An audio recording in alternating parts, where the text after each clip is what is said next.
এই কাজটা দেখে যেন মানুষ ওই ফিলটাও পায়। ক্যাচা হুমায়ুন আহমেদ স্যারের কাজগুলো তো যখন দেখতাম এরকম একটা হতো, একটা নস্টালজিয়া যেন আসে মানুষের ভিতরে, সেই চেষ্টাটা ছিল। ফ্যামিলির যেই ডাইনামিক্সগুলো থাকে সেইগুলো এখানে আছে। তো মোটামুটি বলা যায় আমরা একটা ওই যে বলে না একটা প্যাকেজ নিয়ে আসার চেষ্টা করেছি আর কি। প্রখ্যাত নির্মাতা ভিকি জাহেদ এবার রোমান্টিক গল্পের ওয়েব ফিল্ম নীল সুখ নিয়ে আসছেন। ওটিটি প্ল্যাটফর্ম বিঞ্জে আগামী 18 ফেব্রুয়ারি মুক্তি পাচ্ছে সিনেমাটি, যা ভালোবাসা দিবসকে সামনে রেখে নির্মিত হয়েছে। এতে প্রধান চরিত্রে অভিনয় করছেন জনপ্রিয় অভিনেত্রী মেহজাবিন চৌধুরী এবং ফররুক আহমেদ রেহান। বিস্তারিত জানব। 7 বছর আগে আমার জন্মদিনে মারুফ আমাকে 4টা অর্কিড গাছ দিয়েছিল। অর্কিডগুলোকে সে যেভাবে যত্ন করতে বলেছিল আমি সেভাবে যত্ন করেছিলাম। এবারের ভালোবাসা দিবসে আসছে ভিকি জাহেদ পরিচালিত নতুন ওয়েব ফিল্ম নীল সুখ। প্রখ্যাত এই নির্মাতা এবার রোমান্টিক গল্পের ওয়েব ফিল্ম নিয়ে উপস্থিত হচ্ছেন। আমার বউমা মারুফ হচ্ছে আমার ফুফাতো ভাই আর একমাত্র ভালোবাসা। ওটিটি প্ল্যাটফর্ম বিঞ্জে আগামী 18 ফেব্রুয়ারি মুক্তি পাচ্ছে সিনেমাটি, যা ভালোবাসা দিবসকে সামনে রেখে নির্মিত হয়েছে। কিছু হয় না, মানুষ বদলায় না। উদ্দেশ্যহীনভাবে ঘোরাঘুরি করা কিশোর অপরাধের লক্ষ্য। এতে প্রধান চরিত্রে অভিনয় করেছেন জনপ্রিয় অভিনেত্রী মেহজাবিন চৌধুরী এবং ফররুক আহমেদ রেহান। তুই বাড়িতে বিয়ে খেতে যাচ্ছিস? সবাই ব্যস্ত নাকি আমাদেরকে ইগনোর করতেছে? সময় তো পাগলা ঘোড়া। 10 জানুয়ারি রাজধানীর শান্তা ফোরামে সিনেমাটির ট্রেলার উন্মোচন অনুষ্ঠানে উপস্থিত ছিলেন নির্মাতা ভিকি জাহেদ ও মেহজাবিন। ভিকি জানান, প্রখ্যাত কথা সাহিত্যিক হুমায়ুন আহমেদকে উৎসর্গ করে নির্মিত হয়েছে নীল সুখ। তিনি বলেন, হুমায়ুন স্যার পারিবারিক ও রোমান্টিক গল্পগুলো অসাধারণভাবে ফুটিয়ে তুলতেন।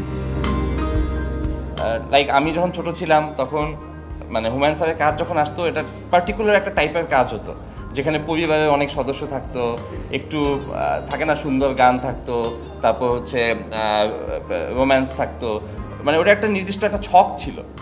আমি ট্রাই করেছি ওই ছকে, জানি ওটা সম্ভব না, হুমায়ুন স্যারকে কখনোই আসলে সম্ভব না, উনি ধরাছোঁয়ার বাইরে, বাট আমি চেষ্টা করেছি, আমি ওনাকে নিজের মেন্টর মনে করি, কি এই কাজটা দেখে যেন মানুষ ওই ফিলটাও পায়।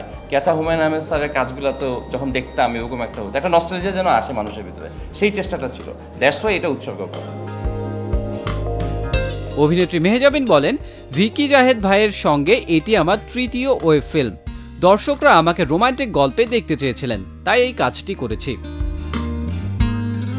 যখন আপনারা গানটা দেখেছেন তখন নিশ্চয়ই একেবারেই একদম পিওর রোমান্টিক কিছু আসতে যাচ্ছে, তেমন একটাই আভাস পেয়েছেন নিশ্চয়ই। আর আজকে যখন ট্রেলারটা লঞ্চ হয়েছে, এখানে মনে হচ্ছে যে গল্পের মধ্যে আরও কিছু লেয়ার আছে এবং গল্পের মধ্যে একটু মিস্ট্রি আছে, ভালোবাসা আছে, ফ্যামিলি ড্রামা আছে। এই যে এই সব কিছু যখন আসলে একটা কন্টেন্টের মধ্যে থাকে তখন আসলে আমরা সব ধরনের দর্শক পাই। তো এটাও একটা প্লাস সাইড আমি মনে করি। যারা একটু ভিন্ন কিছু দেখতে চায় তারাও আসলে কাজটা হয়তো বা পছন্দ করবেন। যারা রোম্যান্টিক পোর্শনটা একটু বেশি চান তাদের জন্য আসলে এখানে রোম্যান্সটাও আছে এবং ফ্যামিলির যেই ডাইনামিক্সগুলো থাকে সেইগুলোও এখানে আছে। তো মোটামুটি বলা যায় আমরা একটা ওই যে বলে না একটা প্যাকেজ নিয়ে আসার চেষ্টা করেছি আর কি। দুর্বার গতিতে ছুটছে এই পৃথিবীতে, তোর চেয়ে বেশি আমি কাউকে বিশ্বাস করি না। নীল সুখে অর্পা ও মারুফ চরিত্রে অভিনয় করেছেন মেহজাবিন ও রেহান। এতে রবীন্দ্রসঙ্গীত কতবারও ভেবেছিনু আপনা ভুলিয়া গেয়েছেন নাজমুন মুনিরা ন্যান্সি। সঙ্গীতায়োজন করেছেন শাহরিয়ার মার্সেল। সিনেমাটি ভালোবাসার নতুন সংজ্ঞা দেবে বলে মনে করছেন নির্মাতা। করবে তাহলে কেমিস্ট্রি